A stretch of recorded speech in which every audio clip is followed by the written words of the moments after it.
Hello student. तो बेटा आज हम लोग यहाँ पे 2022 नेम सेट का पेपर यहाँ पे सॉल्व करने जा रहे हैं। आप में से जो लोग अपीयर हुए हैं अभी इस बार, उन लोगों ने देखा होगा बेटा कि पेपर का फॉर्मेट इस बार थोड़ा सा डिफरेंट था।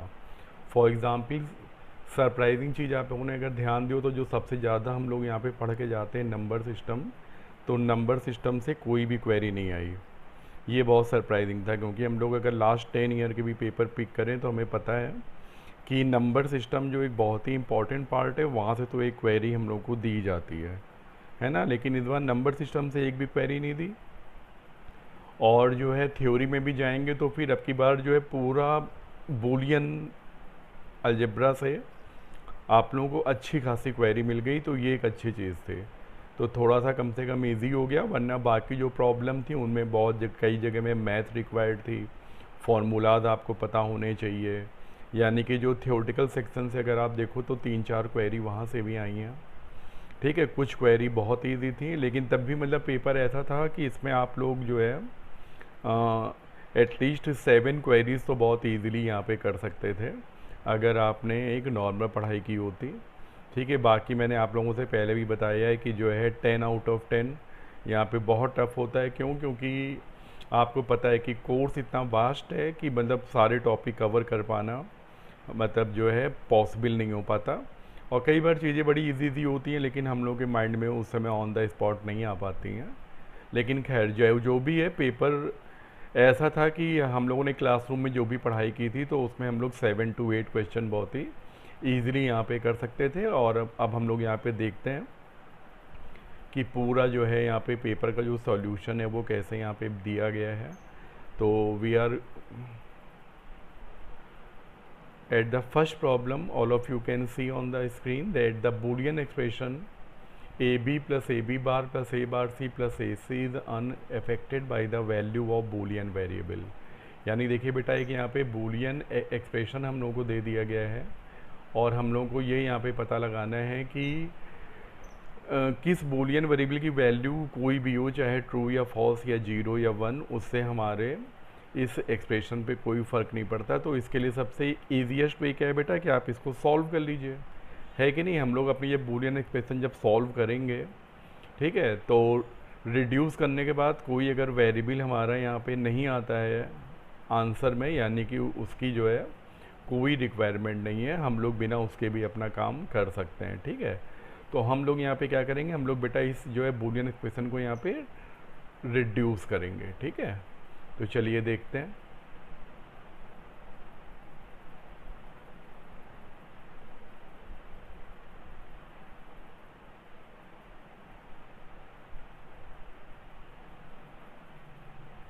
तो बेटा ये बूलियन एक्सप्रेशन दी गई है। पहले वाले जो दो हैं इनमें आप देख सकते हो that we can take the a s common, तो ये आपका यहाँ पे बचेगा b plus b bar.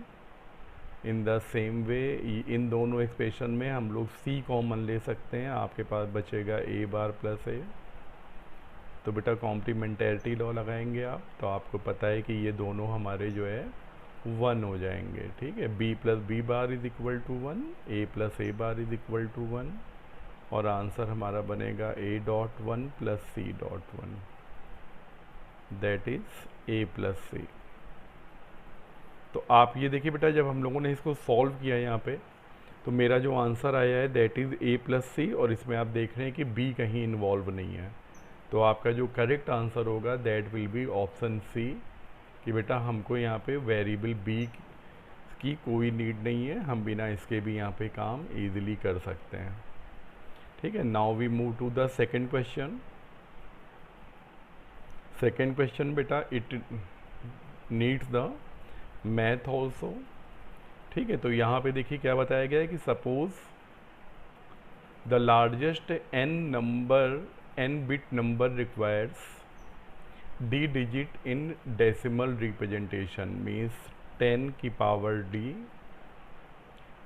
And n bit largest number. Okay, तो इसके लिए हम लोग यहाँ पे बाइनरी की बात कर रहे हैं और इसमें n बिट है। ठीक है, तो 10 की पावर d एंड 2 की पावर 8, ऑब्वियसली 10 की पावर d आपकी इससे ग्रेटर होगी। ठीक है, अब हम लोग क्या कर सकते हैं बेटा, यहाँ पे दोनों साइड का यहाँ पे हमें इनके बीच में बताना है रिलेशन। ठीक है, एन और डी के बीच में। तो यहाँ पे हम लोग ऑप्शन ज़रा चेक करते हैं। डी इक्वल टू, तो ये तो पॉसिबल ही नहीं है। N equal to 2 power d, ये भी पॉसिबल नहीं है। यहाँ पे लॉग, अच्छा लॉग के लिए अब हमको क्या करना पड़ेगा बेटा, यहाँ पे दोनों साइड का हम लोग यहाँ पे लॉग ले लेते हैं। ठीक है,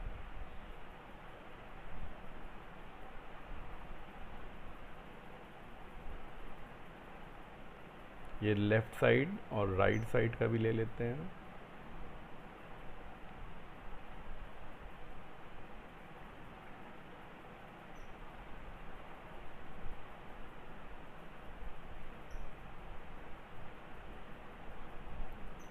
इसको सॉल्व कर लीजिए। तो अब यहाँ पे देखिए क्या आएगा, log 10 10, तो ये आपका 1 ही हो जाता है। तो यानी कि ये d बचेगा केवल आपके पास। यहाँ पे इसको हमको n को आगे लाना पड़ेगा। ये 2 की पावर जो n है ये आगे आ जाएगा।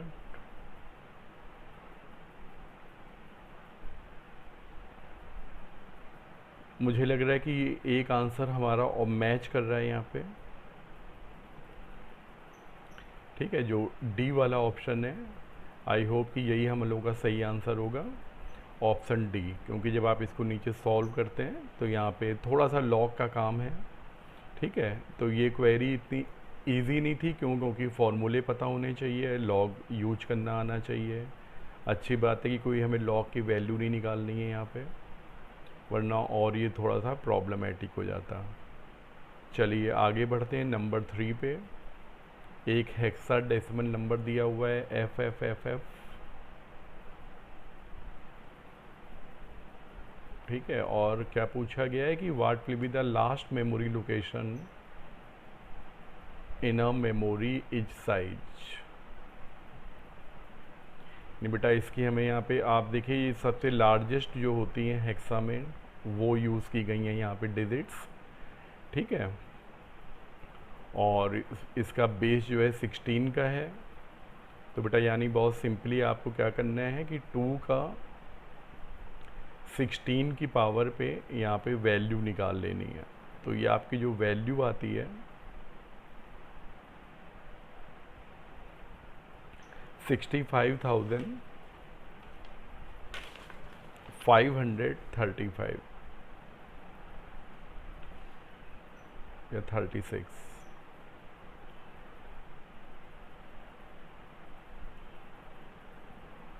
जहाँ तक मुझे याद है कुछ ऐसी आती है।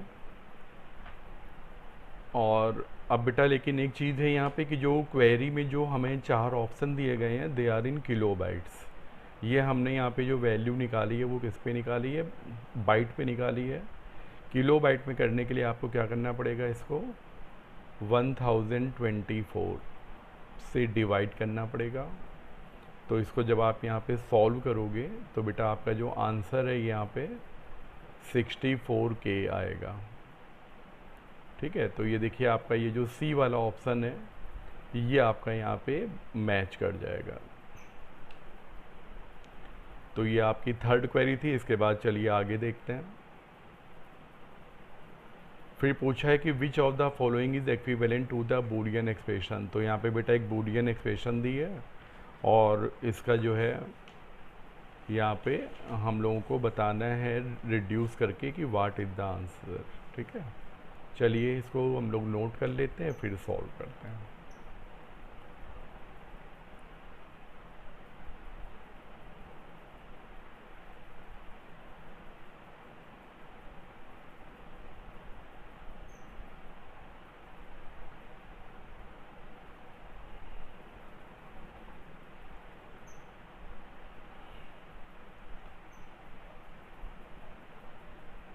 तो चलिए इसको बेटा हम लोग कहीं से भी स्टार्ट कर सकते हैं। सबसे पहले आप क्या कर सकते हो, ये जो दोनों पेयर हैं इनके बीच में हम लोग यहाँ पे डिस्ट्रीब्यूटिव लॉ लगा के देखते हैं क्या होता है। ठीक है, एक्स एक्स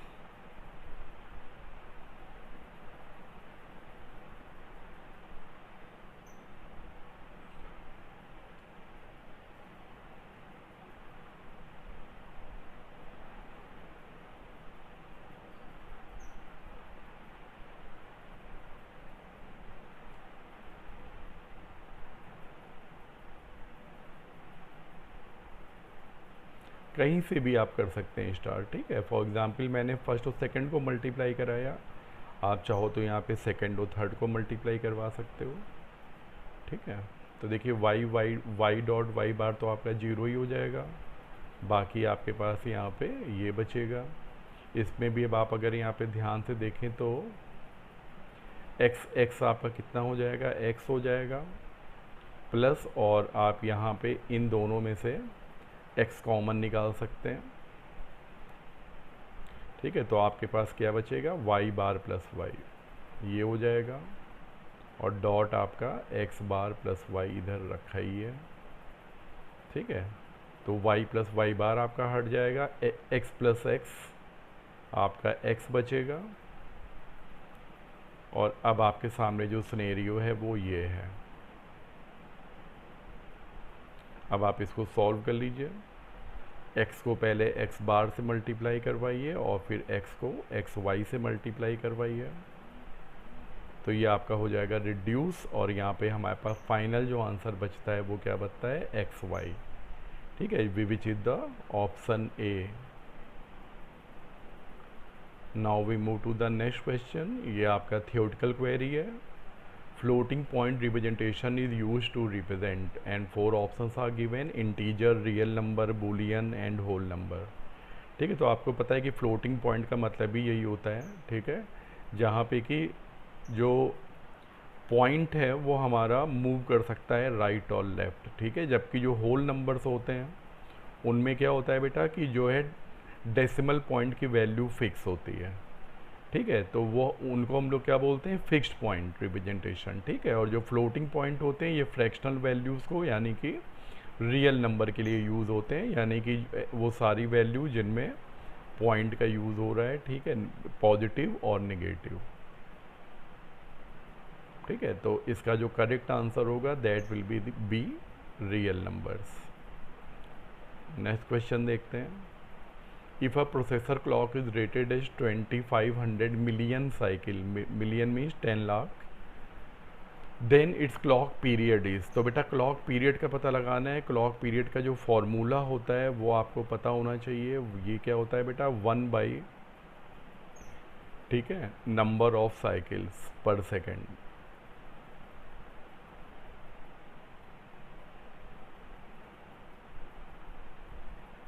तो यानी बहुत सिंपल सी कैलकुलेशन है, केवल इम्पॉर्टेंट ये है कि फॉर्मूला हमें पता है कि नहीं, ठीक है। तो यहाँ पे देखिए नंबर ऑफ साइकिल बड़ा क्लियरली दे रखा है 25 मिलियन, तो यानी कि बेटा हम लोग क्या करेंगे, 25 इंटू मिलियन है यानी कि 6 जीरोज़ हैं, तो ये हो जाएगा 10 की पावर 6, ठीक है। बस आपको ये सॉल्व कर लेना है इतना, ठीक है ना। तो इसको अगर मैं और आगे लेके चलूँ तो यहाँ पे देखिए जो आंसर दिए हैं सब में -10 है, ओके, हम लोग भी कर लेंगे। यहाँ पे देखिए 2500 इंटू 10 की पावर 6 है, हम अपने पॉइंट को 4 प्लेस लेफ्ट में मूव करवा देते हैं, तो अब हमारे पास क्या बचेगा, 0.25, ठीक है, मल्टीप्लाइड बाई 10 की पावर 10, ये हो जाएगा, सही है ना। और अब आप इसको यहाँ पे सॉल्व कर लीजिए। 0.25 से 1 को आप जब ऊपर लेके जाओगे तो आंसर कितना आ जाएगा, 4, यानी ये आपका हो गया एक तरह से 4 इंटू, और पॉइंट में कैलकुलेशन है तो आप 0 भी लगा सकते हैं, और ये 10 की पावर जब ऊपर जाएगी तो ये आपकी क्या बन जाएगी, -10। तो यानी मेरा जो आंसर है बहुत ही ईजिली आपको मिल जाएगा 4.0 इंटू 10⁻⁻10 पर सेकेंड। तो option B is okay, option B के साथ आप यहाँ पे हम लोग जा सकते हैं, ठीक है। इसके बाद फिर आगे बढ़िए। अगली जो क्वेरी है वो हमारी क्या है, the minimum number of NAND gates required for implementing of Boolean expression, ठीक है। एक बूलियन एक्सप्रेशन दे रखी है और हमें इसमें बताना है कि कितने हमको कम से कम यहाँ पे गेट्स रिक्वायर्ड हैं इसको बनाने के लिए। तो बेटा जब हमको मिनिमम नंबर ऑफ गेट पूछें तो सबसे पहली बात तो ये कि हमारी जो बूलियन एक्सप्रेशन है वो भी हमारी जो है शॉर्टेस्ट फॉर्म में होनी चाहिए, ठीक है। तो यहाँ पे देखिए जो एक बूलियन एक्सप्रेशन दे रखी है इसको हम लोग पहले यहाँ पे रिड्यूस कर लेते हैं। रिड्यूस करने के बाद देखते हैं क्या आंसर आता है, जो भी आएगा उसके अकॉर्डिंग हम अपने यहाँ पे आंसर देंगे। तो चलिए अपना काम शुरू करते हैं यहाँ पे। तो सबसे पहले हम लोग यहाँ पे आप देखो तो ए को कॉमन निकाल सकते हैं, ठीक है। तो मैंने यहाँ पे क्या किया, पहले वाले आप चाहे तो दो दो टर्म एक बार में सॉल्व कर सकते हो। ए को यहाँ पे सॉल्व करिए तो आपको क्या मिलेगा, बी प्लस बी बार सी। चाहे तो पहले वाले से भी ले लीजिए, तो अब आपके पास यहाँ पे क्या बचेगा, बी बार सी बार, ठीक है। तो ये आपके सामने यहाँ से शुरुआत होती है। अब आप इसको और आगे कंटिन्यू कर सकते हैं। फॉर एग्ज़ाम्पल आप देखो तो यहाँ सेकंड और जो थर्ड टर्म है, इसमें आप यहाँ पे बी बार कॉमन निकाल सकते हैं। तो आपके पास यहाँ क्या बचेगा, सी प्लस सी बार, जो कि ड्रॉप हो जाएगा, और ऐसे ही यहाँ पे बी प्लस बी बार, ये भी आपका ड्रॉप हो जाएगा। तो फाइनली बेटा आपके पास जो यहाँ बचता है वो बचता है ए। तो देखिए एक जो है सिंगल वेरिएबल है, ठीक है, एक सिंगल इनपुट आया है बेटा मेरे पास ए, और यहाँ पे क्या बोला है कि नैंड गेट से रिप्रेजेंट करना है। आप सब जानते हो बेटा कि जो नैंड गेट है, ठीक है, इसको काम करने के लिए एटलीस्ट दो इनपुट चाहिए होते हैं, ठीक है। पर यहाँ पे मेरा जो आंसर आया है वो केवल ए आया है, we are having a single input, ठीक है। तो इसलिए आप देखो तो यहाँ पे ए को रिप्रेजेंट करने के लिए नैंड से हमें एक भी गेट की ज़रूरत नहीं है, ठीक है। क्यों, क्योंकि एक सिंगल इनपुट पे हमारा नैंड काम ही नहीं करेगा। तो इसलिए इसका जो करेक्ट आंसर है वो हम लोग यहाँ पे मार्क कर सकते हैं 0, ठीक है। 0 can be mark for this, okay. After that we move to the next one, the maximum and minimum value represented in 16-bit 2's complement representation, okay. So we are having बिल्कुल वही same चीज़ अभी हम लोग ऊपर करके आए हैं, 2 की पावर 16, ठीक है ना। तो आपको यहाँ पे 2 की पावर 16 में, अब यहाँ पे देखिए 16-bit 2's कॉम्प्लीमेंट दे रखा है, यानी कि नंबर पॉजिटिव साइड में भी जाएंगे एंड निगेटिव साइड में भी जाएंगे, ठीक है। तो इसका जो आंसर आता है वो कितना आता है, 65,536, ठीक है। लेकिन बेटा अब इसमें हम लोग को आधे आधे नंबर यहाँ पे डिवाइड भी करने पड़ेंगे, समझ गए, यानी कि कुछ निगेटिव में जाएगा और कुछ पॉजिटिव में जाएगा, ठीक है। तो यहाँ पे अगर मैं 2 की पावर अगर 8 लूँ तो मुझको जो यहाँ पे इसका आंसर मिलता है वो क्या मिलता है, 32,768, ठीक है। यानी इतनी वैल्यू बेटा हमको पॉजिटिव में चाहिए और इतनी ही हमको निगेटिव पे चाहिए, ठीक है। तो अगर ये हो गया मेरा निगेटिव साइड, एक वैल्यू बीच में सेंटर 0 आएगी, और जो पॉजिटिव साइड होगा वो निगेटिव से एक कम होगा, 32,767, ठीक है। तो ये मेरा पॉजिटिव साइड है, ये मेरा निगेटिव साइड है, ठीक है। देखिए टोटल बेटा इतनी वैल्यूज़ यहाँ पे रिप्रेजेंट हो सकती हैं, 2⁻16, ठीक है। लेकिन बेटा यहाँ पे 2's कॉम्प्लीमेंट यानी कि निगेटिव नंबर भी रिप्रेजेंट किए जा रहे हैं, ठीक है। तभी बेटा मुझको यहाँ पे निगेटिव साइड भी लेना पड़ा, वरना सिंपल सा फॉर्मूला होता है कि अगर मैक्सिमम वैल्यू किसी भी बेस पे पता करनी है तो 2⁻n-1। फॉर एग्ज़ाम्पल अगर हम यहाँ पे 2's कॉम्प्लीमेंट नहीं पूछते और हमसे पूछते कि बताइए 16 बिट में लार्जेस्ट नंबर कौन सा रिप्रेजेंट हो सकता है, ठीक है। तो हम लोग यहाँ पे, तो हमारा यहाँ पे जो आंसर होता वो यही होता है कि 2⁻16-1, ठीक है। तो हम यहाँ पे अपना जो आंसर देते वो कितना देते, 65,535,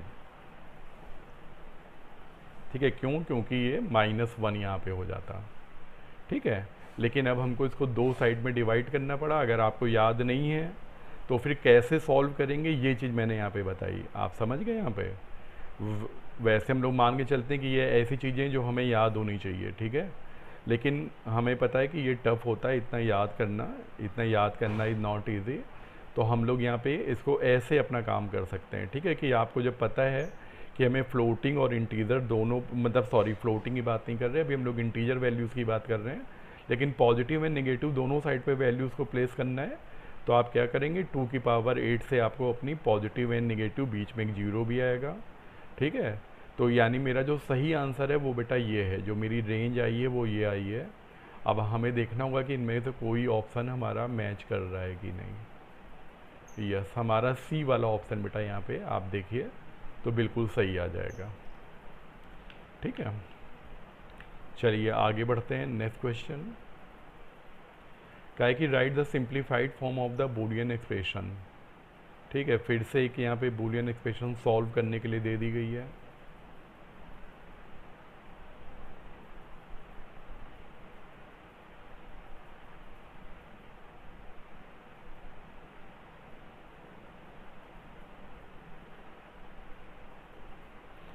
तो बेटा ये है सिनेरियो यहाँ पे। ठीक है, मैं इसको यहाँ से सॉल्व करना शुरू करता हूँ। सबसे पहले देखिए ब्रैकेट में A D plus A D बार, मैं यहाँ पे कॉमन निकालूंगा किसको, ए को कॉमन निकालूंगा, तो मेरे पास क्या बचेगा यहाँ पे डी प्लस डी बार, जो कि ड्रॉप हो जाएगा। और यहाँ पे देखिए ए सी प्लस सी, इसमें आप क्या कर सकते हैं बेटा, सी को कॉमन निकाल लीजिए, तो आपके पास बचेगा ए प्लस वन, तो यानी आपका ये भी ड्रॉप हो जाएगा।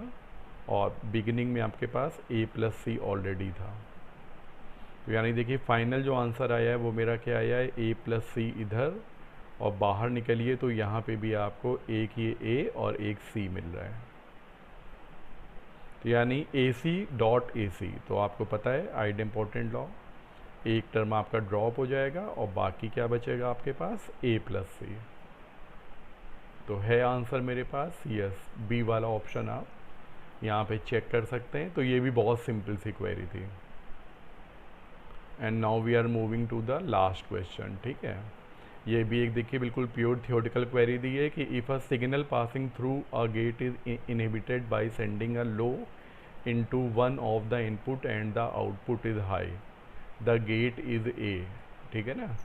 अब देखिए बेटा यहाँ पे क्या कह रहे हैं कि कोई एक ऐसा गेट है जिसमें कि अगर हम एक भी जीरो पास कर दें तो मेरा जो है आंसर वन हो जाता है। ठीक है, यानी कि इनपुट कॉम्बिनेशन में अगर कोई भी एक जीरो हो तो आंसर हमारा यहाँ पे वन हो जाता है। सारे ऑप्शन यहाँ पे चेक करके देखिए।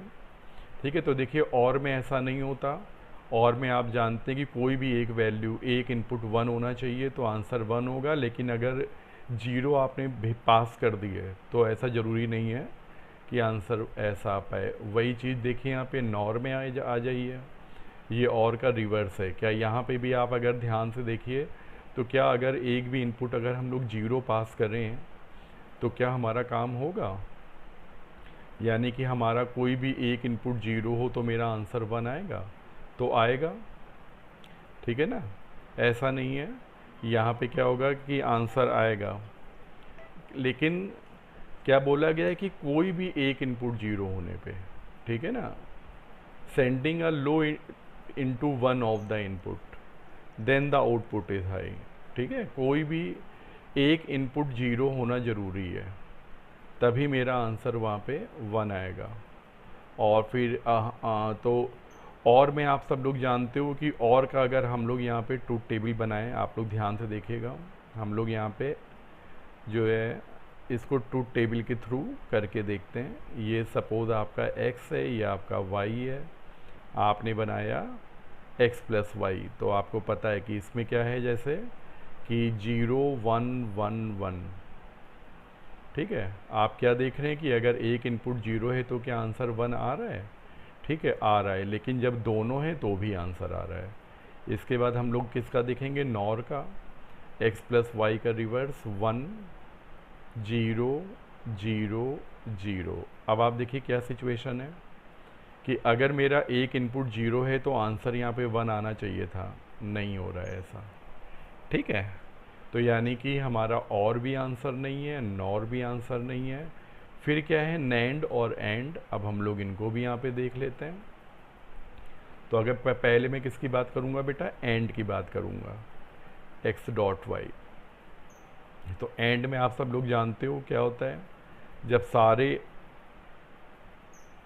इनपुट हमारे वन होते हैं तभी मेरा आंसर वन आता है। तो ये केवल बेटा जो लास्ट ऑप्शन है यहाँ के लिए ये मेरा खाली आंसर वन प्रोड्यूस करता है।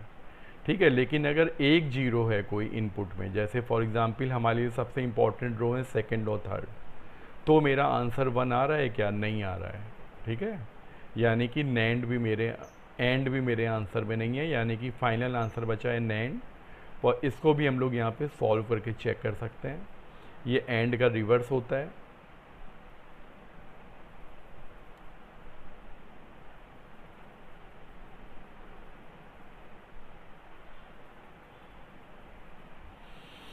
ठीक है, तो यहाँ पे बेटा अब आप लोग ध्यान दीजिएगा, जब कोई एक इनपुट जब हमारा 0 हो रहा है तो क्या मेरा आंसर 1 आ रहा है? बिल्कुल आ रहा है।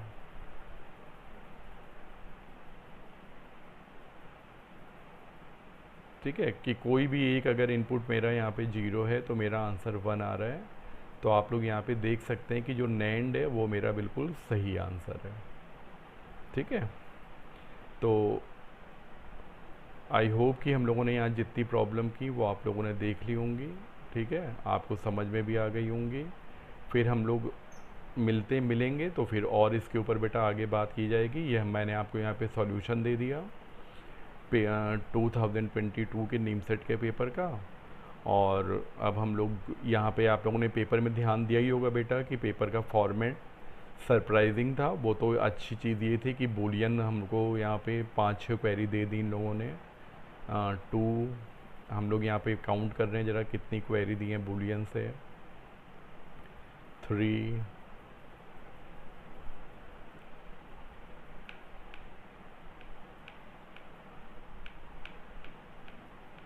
4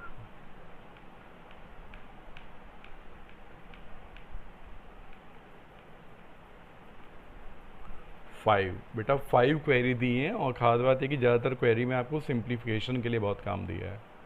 ठीक है, तो 5 क्वेरी बेटा यहाँ पे बूलियन से आई हैं। नंबर सिस्टम से कुछ भी नहीं दिया, आप लोगों ने देखा ही, केवल एक हेक्सा वैल्यू की मेमोरी कैलकुलेट करने के लिए खाली एक प्रॉब्लम दी है। बाकी जो है बाइनरी अर्थमेटिक या कोई भी नंबर सिस्टम पे अर्थमेटिक वाली बेटा कोई भी प्रॉब्लम नहीं आई है।